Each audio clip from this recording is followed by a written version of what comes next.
Hello, future doctors. Myself Himanshu Bora, final year MBBS student at Jawaharlal Nehru medical college Ajmer. देखो, आज का video काफी useful होने वाला है क्योंकि आप सभी को पता है कि राजस्थान के स्टेट के 85% कोटा का राउंड 1 का अलॉटमेंट रिजल्ट आ चुका है। तो काफी सारे बच्चों को कॉलेजेस अलॉट हुए हैं। तो उनको डाउट ये है कि सबसे पहले तो उनको कौन कौन से डॉक्यूमेंट्स लेके जाने, कहाँ उनको डॉक्यूमेंट्स लेके जाने, डीडी बनाना है या फिर ऑनलाइन बैंक में पैसे ट्रांसफर करने, किस तरीके से उनको रिपोर्टिंग करनी है। तो ये सारे डाउट मैं आज के वीडियो के अंदर आपके क्लियर करूंगा। तो वीडियो को एंड तक देखना और चैनल को सब्सक्राइब करना मत भूलना। टेलीग्राम चैनल का लिंक आपको डिस्क्रिप्शन में मिल जाएगा, वहां जाके जरूर ज्वाइन कर लीजिएगा। इस वीडियो के अंदर आपके सारे डाउट क्लियर हो जाएंगे। जो राजस्थान के आपको राउंड 1 में जो कॉलेज अलॉट हुआ है उसकी रिपोर्टिंग आपको कैसे करनी है। ठीक है, धीरे धीरे मैं आपको सारी चीजें समझाऊंगा, अच्छे से मेरी बात को सुनना। देखो, यदि आपको कोई कॉलेज अलॉट हुआ है तो आप जब राजस्थान की जब ऑफिशियल साइट पे जाओगे तो इस पे आप देखोगे, नीचे नीचे जाओगे आप तो प्रिंट अलॉटमेंट लेटर करके आ रहा है ऑप्शन, उस पर क्लिक करोगे तो रजिस्ट्रेशन आईडी पासवर्ड डालोगे, फिर आपका अलॉटमेंट लेटर आप ओपन हो जाएगा और वहां से आप डाउनलोड कर सकते हो। ठीक है, तो आप जैसे ही अलॉटमेंट लेटर डाउनलोड करोगे फिर आपका ये अलॉटमेंट लेटर मैंने किसी एक कैंडिडेट का निकाला है। ठीक है, देखो सारी चीज अच्छे से मैं आपको बताता हूँ। देखो, इसके अंदर मैंने फोटो हाइड की है और मैंने कैंडिडेट का नाम हाइड किया है। तो वो कैंडिडेट को राउंड 1 में जीएमसी धौलपुर अलॉट हुआ है। ठीक है, जनरल यूआर बॉय है ना कैंडिडेट। अब देखो, सबसे पहले आपको सभी को रिपोर्टिंग क्या करनी है, academic block SMS medical college Jaipur. चाहे आपको राजस्थान का कोई भी गवर्नमेंट मेडिकल कॉलेज मिला हो, चाहे आपको आरएनटी मिला हो, चाहे जेएलएन मिला हो, चाहे पाली मिला हो, चाहे भिलवाड़ा मिला हो, चाहे धौलपुर मिला हो, चाहे सिरोही मिला हो, चाहे आपको सेमी गवर्नमेंट सीट मिली हो, चाहे आपको प्राइवेट मेडिकल कॉलेज मिला हो, कुछ भी मिला हो, आपको रिपोर्टिंग जो करनी है वो academic block SMS medical college Jaipur करनी है। क्यों? क्योंकि एसएमएस के अंदर जो एकेडमिक ब्लॉक है वहां पे क्या होता है, अलग अलग कॉलेज की बेंच आके बैठ जाती है। जैसे एक बेंच होगी जेएलएन की, वहां बैठी होगी, वहां पे लिखा होगा जेएलएन मेडिकल कॉलेज अजमेर, एक बेंच पे आरएनटी लिखा होगा। इस तरीके से जितने भी कॉलेज है सभी की बेंच होगी। जो आपको कॉलेज अलॉट हुआ है वहीं आपको उस बेंच पे जाके रिपोर्टिंग करनी है। समझ आ गया आपको? रिपोर्टिंग कब तक कर सकते हो? आपको रिपोर्टिंग करनी है 31 अगस्त, यानी कि आज से लेके 5 सितंबर तक रिपोर्टिंग कर सकते हो आप। देखो, वैसे तो संडे को भी ओपन रहता है, लेकिन मेरा पर्सनल सजेशन रहेगा कि आप मंडे को जाके रिपोर्टिंग करें कि 9 AM से लेके 4 PM के बीच। क्या क्या लेके जाना है आपको? सारे ओरिजिनल डॉक्यूमेंट्स लेके जाने। अभी मैं आपको ये भी बताऊंगा कि कौन कौन से आपको डॉक्यूमेंट्स लेके जाने, प्लस जितने भी डॉक्यूमेंट्स हैं उनकी दो दो आपको फोटोकॉपी करवा देनी है। 2 सेट हो जाने चाहिए फोटोकॉपी के। ठीक है, original documents plus 2 set photocopy के। ठीक है, कुछ सेल्फ अटेस्टेड होना चाहिए, मतलब आप जो फोटोकॉपी आपने करवाई है वहां उसके ऊपर आप अपने सिग्नेचर कर दीजिएगा। ठीक है, फिर आपको 1 साल की ट्यूशन फी जो है वो आपको पे करनी है। वो किस तरीके से पे करनी है वो भी मैं आपको बताऊंगा। ठीक है, ये सारी चीजें आपको लेके जानी है। बॉन्ड हो गया है ना। अब देखो, आपको जैसे देखो, इस कैंडिडेट को तो जीएमसी धौलपुर की मैनेजमेंट सीट अलॉट हुई है। ठीक है, देखो मैनेजमेंट सीट अलॉट हुई है तो आपको पता है मैनेजमेंट सीट के लिए जो सिक्योरिटी अमाउंट जो लगा था वो 2 लाख रुपए लगा था। तो अब क्या है कि ये अच्छी चीज की है, इस बार 2 लाख रुपए जो है वो रिफंड होने की बजाय फीस में एडजस्ट हो जाएंगे।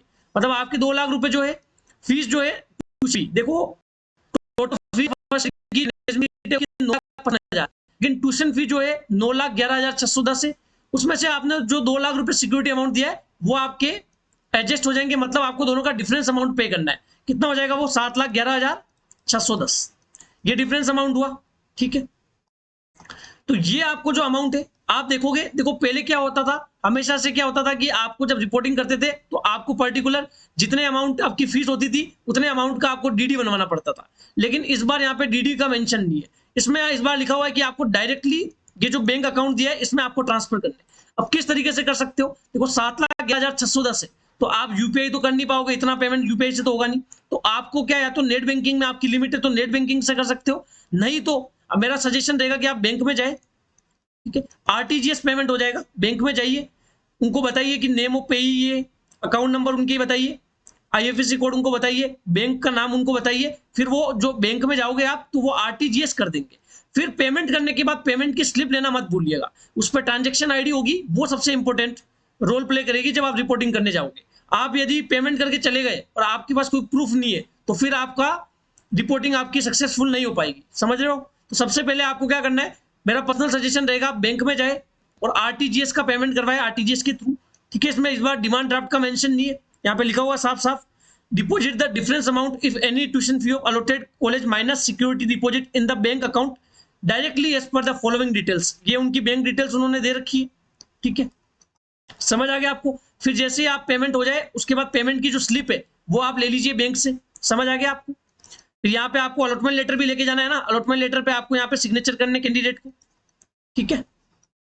तो क्या क्या चीजें समझ में आई? सबसे पहले तो रिपोर्टिंग क्या करनी है आपको, academic block SMS medical college Jaipur.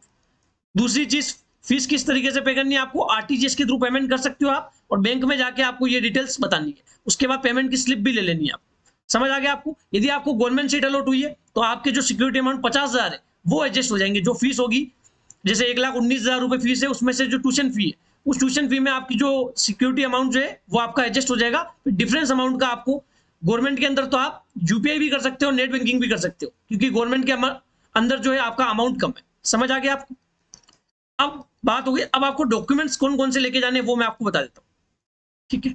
सबसे पहले आपको देखो, एक अलॉटमेंट लेटर के नीचे ऑथेंटिकेशन शीट है ना, वो आपको भर देनी है अच्छे से। कैसे भरोगे आप, यहाँ पे नेम, यहाँ आपके जो एप्लीकेशन फॉर्म आईडी आरएम करके जो होती है, यहाँ कैटेगरी ईडब्ल्यूएस है तो यस और नो, डीओबी, नीट का स्कोर, नीट परसेंटाइल, स्टेट का मेरिट नंबर और ऑल इंडिया रैंक यहाँ मेंशन किया आपने। फिर यहाँ पे क्लास 12 क्या, फिजिक्स केमिस्ट्री बायोलॉजी में आपके कितने में से कितने मार्क्स आए थे और ईयर ऑफ पासिंग कौन सा है आपका। फिर आपको इंग्लिश में पास हुए तो यस करना, परसेंटेज लिखने हैं आपको यहाँ पे। उसके बाद आपकी 31/12/2024 यानी 31 दिसंबर 2024 तक आप कितने ईयर कितने मंथ के हो जाओगे और कितने डेज के हो जाएंगे, यह आपको वो लिखना है। फिर एलिजिबिलिटी क्राइटेरिया, जब आपने भरा था तो 1 से 11 तक क्राइटेरिया आए थे, तो अधिकतर बच्चों ने या तो फर्स्ट क्राइटेरिया भरा था या सेकंड भरा था, तो फर्स्ट या सेकंड में से जो भी आपने क्राइटेरिया फिल किया, किसी ने यदि फिफ्थ फिल किया है तो फिफ्थ भरे, जो क्राइटेरिया आपने फिल किया है वो आपको भरना है, समझ आ गया आपको। ये मैं एग्जाम्पल के तौर पर बता रहा हूँ आपको, ठीक है। फिर आपको कैंडिडेट को सिग्नेचर करने हैं यहाँ पे, ठीक है। यहाँ पे आपको सिग्नेचर नहीं करने, यहाँ पे वहां पे जब आप रिपोर्टिंग करने जाओगे तो नोडल ऑफिसर यहाँ पे सिग्नेचर करेगा, आपको तो यहाँ सिग्नेचर करने। तो ये ऑथेंटिकेशन शीट आपको बननी है, ठीक है। फिर वही सेम डिटेल आपको यहाँ बननी है। अब देखो डॉक्यूमेंट्स कौन कौन से लेके जाने आपको अच्छे से देख लीजिए।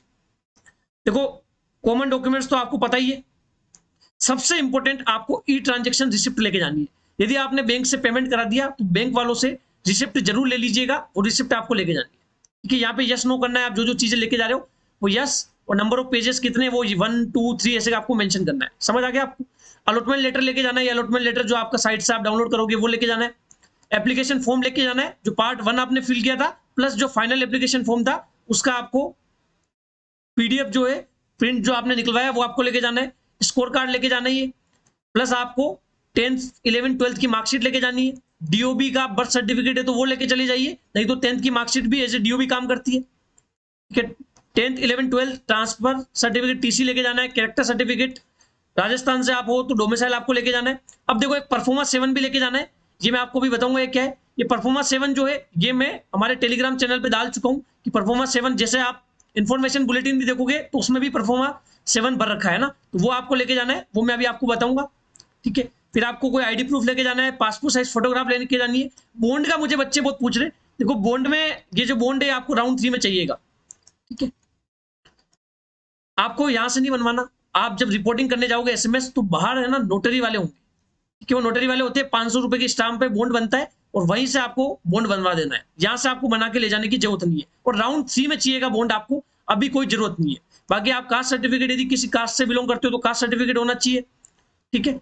बाकी परफॉर्मेंस 7 का आप ध्यान रखिएगा, ठीक है। बॉन्ड का मैंने बता दिया, बैंक गारंटी कुछ नहीं है, बैंक गारंटी ऐसे लिख रखा है यहाँ पे। बाकी जो मेन चीजें थी वो सारे डॉक्यूमेंट्स आपको ये लेके जाने, कहाँ लेके जाने, सभी के ओरिजिनल डॉक्यूमेंट्स लेके जाने, प्लस 2 सेट को फोटोकॉपी भी लेके जानी है, और 1 सेट ऑफ फोटोकॉपी आप अपने घर पे रख लीजिएगा, वो आपके काम आएगी आगे, ठीक है। फिर यहाँ पे आपको कैंडिडेट को सिग्नेचर करने, यहाँ पे आपको सिग्नेचर नहीं करने, यहाँ पे नोडल ऑफिसर सिग्नेचर करेगा। तो 10th 11th 12th की marksheet, TC, migration, character certificate, caste certificate, application form, NEET का रिजल्ट, परफॉर्मा है ना, परफॉर्मा 7, ठीक है। टीसी हो गया, माइग्रेशन हो गया, ये सब चीजें आपको लेके जानी है। बॉन्ड का मैंने बता दिया राउंड 3 में रिक्वायरमेंट होगी, ठीक है। बैंक गारंटी की कोई रिक्वायरमेंट नहीं है। सभी के original documents plus 3 set of photocopy लेके जानी है आपको। अब तीनों जो है बॉन्ड, परफॉर्मा 5 और परफॉर्मा 7, ये जो है ये तीनों के जो परफॉर्मा है ये आपको हमारे टेलीग्राम चैनल पे मिल जाएंगे। मैं भी ओपन करके बता देता हूँ आपको, टेलीग्राम चैनल पे ये तीनों मिल जाएंगे आपको, बाकी इन्फॉर्मेशन बुलेटिन में भी मिल जाएंगे। जैसे हमारा टेलीग्राम चैनल का लिंक आपको डिस्क्रिप्शन में जाएगा, हमारा टेलीग्राम चैनल ओपन करोगे, मैं ओपन करके बता देता हूँ आपको। हिट कर,